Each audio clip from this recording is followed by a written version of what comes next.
Fala galera, beleza? Gravando aqui pra vocês como é que foi as operações do dia de hoje, né? Um EOD, um End of Day, final do dia. Ah, e assim, foi bem tranquilo, né? O padrão que eu procuro dentro dos mercados é basicamente uma quebra de estrutura, tá? E essa quebra de estrutura, ela não pode ser uma quebra de estrutura comum. Ela precisa ser um tipo de quebra de estrutura que deixe dentro da zona premium ou da zona discount liquidez, ok? Que pode ser por topos nivelados ou pode ser às vezes um topo sozinho, né? Um topo isolado, ok? Entretanto, no topo isolado, você precisa estar mais atento no fluxo do mercado, né? Se ele está começando uma queda agora ou já faz um tempinho que ele já está fazendo uma queda, né? Essas coisas, se ele invalidou alguma região e que essa queda que você está pensando, ela realmente vai se concretizar, porque, querendo ou não, só existe um topo aqui, né?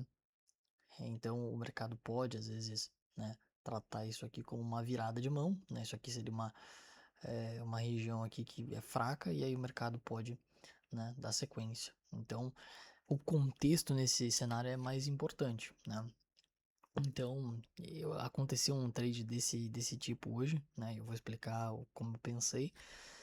E esse tipo aqui, né? Que é a mesma coisa desse, só que aqui tem mais topos na região. Às vezes tem dois aqui, às vezes o mercado vem até aqui, né? E antes de fazer o rompimento lá, ele deixa um topo aqui, um ou mais, e depois ele captura.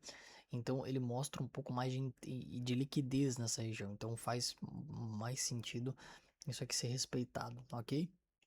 Então esse é o modelo de estruturas que eu estou procurando, aplicadas num bom contexto, né? Então eu vou explicar para vocês como é que foi, né? Para quem viu ontem lá na sala, o gráfico fez esse movimento aqui ontem de noite. Então ontem de noite o mercado estava fazendo esse movimento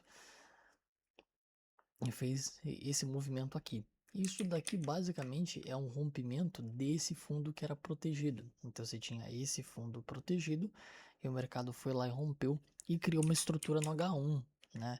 Uma estrutura bem bonita no H1 aqui, ok?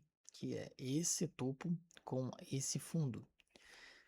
E aí você tem um grande problema nessa estrutura aqui, porque ela é uma naked structure, né? Ela é uma estrutura sem liquidez na parte dos 50%, na parte premium aqui. Então ele até interage com o ponto de interesse aqui, mas no H1 você não tem liquidez nessa região. O que acontece? Eu vou lá para o tempo gráfico menor ver como é que foi essa interação.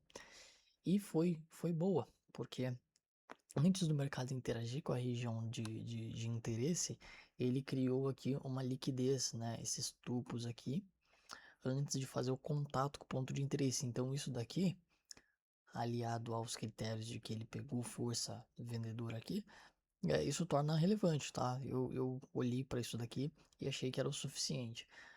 Você tinha esse pequeno topo acima dos 50%, né? Que também poderia ser ali uma região de liquidez, ok? Somado com isso daqui, também era muito bom. Mas na hora eu nem pensei muito nesse cenário. Eu olhei mais isso daqui e achei confortável, tá? Até porque eu não teria pego ao trade. Se eu fosse pegar, eu não teria pego aqui. Eu fui pegando depois que eu vi a confirmação, né? Então entrou fluxo vendedor, o mercado quebrou a estrutura. Então fez todo o sentido do mundo, né? Porque depois que ele interagiu, capturou essa liquidez, interagiu com o ponto de interesse, ele veio atacar a protegida. Então ele fez o rompimento da protegida aqui. Então o mercado estava fazendo rompimentos para cima e agora, né, fez rompimentos para baixo aqui por conta dessa estrutura que tinha anterior, né? Então foi quebrada. Depois que foi quebrado, né, começou-se a sessão de Nova York e eu comecei a observar esses movimentos aqui. E para mim ficou muito óbvio, né, essa formação de liquidez aqui, ok? Desses topos todos acumulados aqui em cima. E aí a acumulação desses topos, o mercado veio, tirou esses topos, fez aqui uma captura, ok? Interagiu com a região de ineficiência e, bum, deu esse bom movimento de baixa. Não teria feito o trade aqui porque seria essa estrutura, né, que a gente estaria observando. Então ele estaria na região de discount não faria sentido. Mas aí ele criou esse movimento bastante forte aqui, com esse rompimento bem forte, dando essa estrutura aqui de premium discount. Aí entra o que eu falei para vocês, né? Olha aqui a liquidez acima de 50%. Aí eu observei aqui no tempo gráfico um pouco maior, né? A região de ponto de interesse. Então eu marquei esse ponto de interesse dos 5 minutos. Como vocês bem sabem, coloquei aqui no 25% e fiz a minha entrada, ok? E meu primeiro trade do dia foi esse. O mercado catou a ordem, desceu reto 6,5 para 1, né? Foi bem tranquilo, foi um trade muito rápido, inclusive, não deu nem 10 minutos aqui de operação. E eu mirei nesse ponto de interesse aqui, ó. Primeira coisa que seria a target aqui dessa estrutura do H1, né? E tinha esse ponto de interesse aqui do 15 minutos. Ok? Esse ponto de interesse, esse order block aqui do 15 minutos, né? Então, para mim era um bom ponto para colocar meu alvo. Era a target aqui do H1 e também era um ponto de interesse.